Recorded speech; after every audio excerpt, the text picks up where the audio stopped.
ഇന്നത്തെ ലഞ്ച് കാണിച്ചു തരാം കേട്ടോ. നല്ല ചൂടുള്ള ചോറ്, നല്ല കുടംപുളി ഇട്ട മീൻകറി, നല്ല മോര് കറി, ചക്ക ഉപ്പേരി, അയക്കൂറ വറുത്തത്, ബീട്രൂട്ട് ഉപ്പേരി.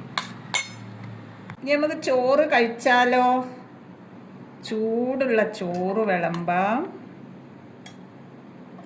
ചക്ക ഉപ്പേരി ഇടാം, ചക്ക കുറച്ച് കൂടുതൽ ഇടാം കേട്ടോ.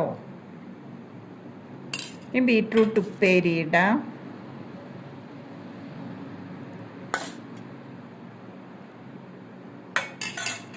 മീൻകറി ഒഴിക്കാം,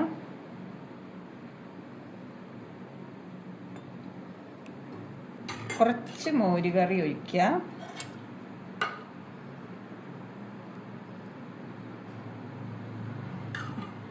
ഇനി നമ്മൾ അയക്കൂറ പൊരിച്ചത്. എല്ലാവരും ഊണ് കഴിച്ചോ?